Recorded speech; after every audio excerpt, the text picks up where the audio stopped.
Continuing our discussion of the proposed Child Victims Act of New York, we are joined now by Bernard Helldorfer, Director of the Legal Studies Program at St. John's University and Chair of the Diocesan Review Board.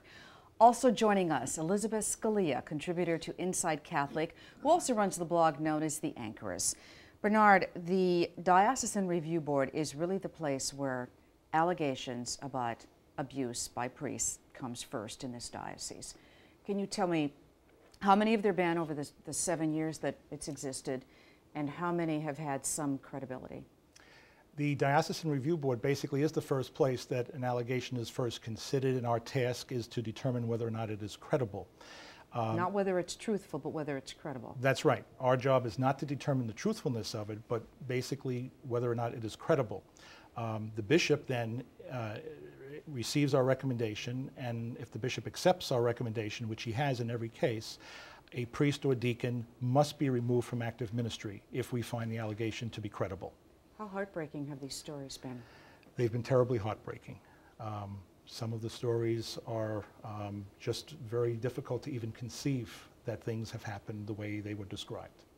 And it's gone back over a period of? In many cases, most of the cases, the allegation is more than 30 years old. In some cases, 50 or even older than that.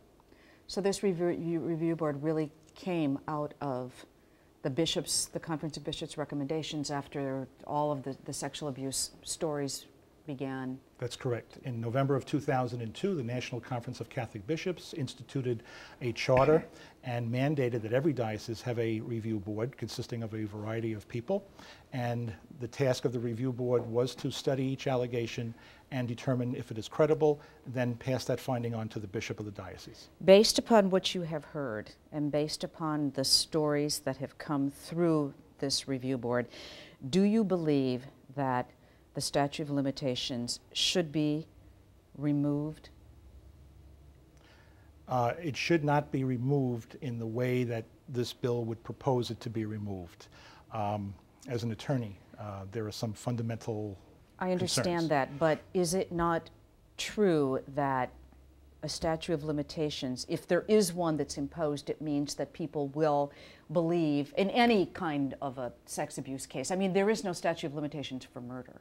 That's correct. I'm not suggesting that sex abuse and murder are the same thing, but there is a long-term effect on a person's life that may not come to light until they are 30, 40, 50 years old, and they recognize then what it's done to them. That's true. But the diocese is responding very well to those concerns. And after hearing the stories of these victims, the great majority of them, as a remedy, really want only for the church to acknowledge that something has taken place, that something wrong has happened. They're not seeking monetary compensation. They want to be made whole spiritually, and they want to still remain close to the church and keep their faith in God. That seems like it would be very difficult, Elizabeth, does it not? Yes and no. I think whether you have suffered sexual abuse as at the hand of a parent or at the hand of a trusted priest, you have the same situation. You have a situation where you're dealing with the loss of trust, self-blame, diminishment of your own self-esteem. You're believing that you're the cause of everything. And, of course, the loss of innocence. And I think just as someone who has suffered sexual abuse at the hand of a parent has forever this good daddy, bad daddy thing, this chasm that you straddle, because on one hand, daddy did terrible things to you. On the other hand, you love daddy. He is your daddy. He read bedtime stories to you. He gifted you in so many ways. And then you have a situation where people have been hurt by a priest, but they still love the church. You know, the church has given them many gifts. And so you have a situation here where people are going to straddle this chasm. They're going to want the church to be in their lives because they love God and they love the expression of faith that we have in our Catholic faith, the sacraments, the community, all of it. And yet, they've been hurt, and that will always be there. And can they be made whole? That's the question. Jesus healed and Jesus made us whole. And he didn't do it by throwing $60 million at it. He did it by saying, I'm going to address something in your soul. And so I believe what you're saying. I think that victims, more than anything else, want acknowledgement that this happened, right, an apology, sincere apology, and to know that action has been taken, and I think really the church has done some very good work in taking action to both prevent this ever happening to someone else, and at the same time educating people as to what to look for and so forth, and validating the victims. And I think when Benedict was here in New York and he met with these victims, and he did it again back in Australia, the validation from the Vicar of Christ and the Pontiff that these things happened, and Absolutely. we have sinned, and we are contrite, and we are doing what we can, is going to mean more than $5 billion in settlements. And yet when we start to talk about the money and what happened in Los Angeles with the California bill, the $660 million, buildings being sold, parishioners were really being affected. Father, what would passing this bill in New York mean to the Diocese of Brooklyn? Would it bankrupt it, potentially? I think that there's no question that this bill, if it were to pass, would have a potentially and very likely devastating effect upon the Diocese of Brooklyn, but not simply the Diocese of Brooklyn, every diocese throughout the country. But that's not the reason, throughout the state, but that's not the reason why I think that this is a problematic piece of legislation. To me, I think that if you take a look at this legislation, as I mentioned earlier, I think it doesn't do anything to protect children. I think it creates a basic inequity in the legal process that I think is really difficult to overcome, that it really victimizes people a second time. Thirdly, I would just question, as an attorney, you know, I would ask you, Bernie, is that, you know, the legal process is an adversarial process, necessarily. Right. And when you enter into an adversarial process, you never hear that sense, I'm sorry. You know, it's a very unsatisfying experience. And so I would even claim that going through that process is a victimization a whole other time for these people who've been who really experienced a horrific situation. Yes, I agree. The victims, by and large, want to remain private. They want their situation to remain private.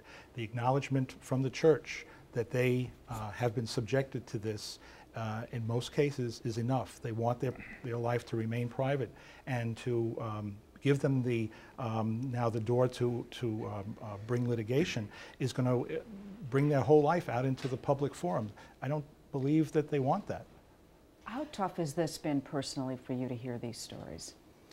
It's been very hard because as a very strong practicing Catholic, having seen priests, you know, in this situation and seeing that some of these allegations are credible, it's been disappointing. But I do keep in my own mind the fact that these are individual human beings who committed these acts. This is not the Catholic Church doing this. So I've been able to retain my faith, and I've been able to retain my belief in a forgiving God, despite the fact that there have been priests, even priests whom I have known, that have been accused of doing these things. And we thank you for sharing your thoughts today. We are going to take a break. We'll be back with some final thoughts after this.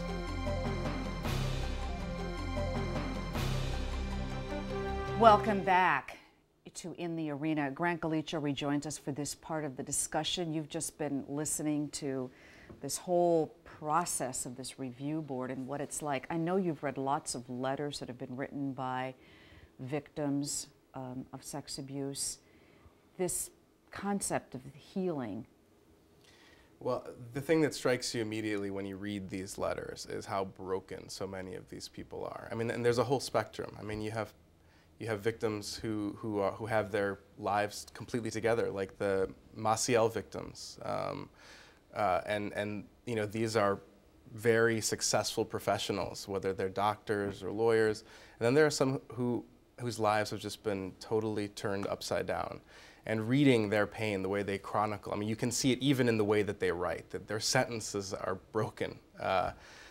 So for me, you know, watching Bernie talk about his experience is very powerful, and it's a side that we don't see a lot. I mean, as Father Kieran mentioned, this litigious society that we have does not afford for much genuine healing, and that's a genuine sadness. So when you think then about this proposed bill that would repeal, really, at least for a year, the statute of limitations on sex abuse crimes, what do you think? I mean, the overall bottom line is the statute of limitations is there so that, you know, it's said that if you repeal it, it will be a deterrent to further actions, that people will know that they're going to be watched and that forever they will be held accountable. Well, I think as Bernie mentioned, what the victims that he's talked to, they don't come forward wanting monetary compensation initially.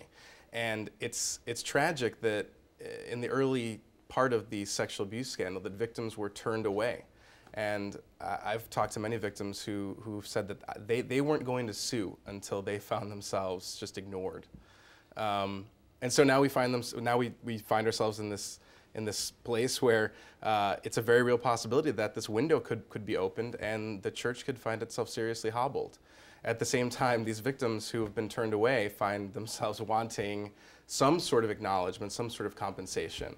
I mean, it's a tragic conflict. And of course, this coming at a time when there's already so many economic issues with schools closing and parishes being threatened, and now the threat of this just from a sheer economic standpoint, Elizabeth, is pretty frightening.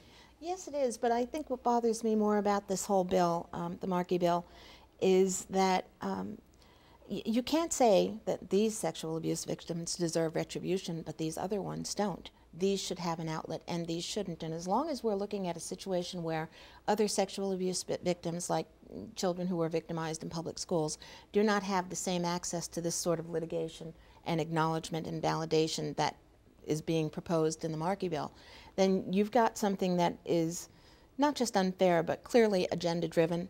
And I think it will cause a great deal of harm in many ways, but I also think that it dilutes the victims themselves and the truth of their victimhood. You can't say, well, you're a victim and you should be helped, but you're a victim and you should just go away. So if you're going to dilute it like that, if you're going to narrow your focus like that, you're going to, in the end, hurt the credibility of all of the victims. And I think that listening to Bernie speak and thinking about what the bishops have done over the past 7 years to deal with this issue, I don't know if it's enough. I don't know what, you know, I don't know. Well, in some cases, it's certainly not enough. I mean, in LA, part of that $660 million settlement included the stipulation that the Archdiocese would release these personnel files from these accused priests. That hasn't happened yet. Yeah. It's been months. I think that, from my perspective, I just think that it's never going to be enough, and it can never be enough because the damage that has really been done. You know, someone had mentioned that, I think you, Jane, said that, you know, that sex abuse is not like murder, but in many ways it is like murder. You're murdering the innocence and the childhood of somebody, and that has a profound consequence for the entire person's life. I don't think this bill is going to address the pain, and I think it creates a whole other set of problems. I think that's why we should be opposed to the Markey bill, but at the same time, I think we have to recognize that every single day we get up, we have to be concerned about the people who've been hurt by the church and reach out to them, extend our hand to them, and offer healing and forgiveness. I think for many, sadly, there never will be healing. But we have to continually try, and we have to continually do penance for the sins that we priests have committed, our brothers have committed, and have inflicted the wound that we've inflicted on the victim, but also upon you, upon people like Grant, whose faith could be so shaken.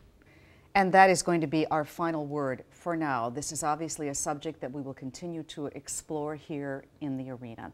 Thank you all, Elizabeth, Grant, Father Harrington, for being with us, and thank you for joining us. Just a reminder that you don't need a TV to watch the net. You can find us at netny.net. For all of us here, I'm Jane Hansen. I'll see you next time in the arena.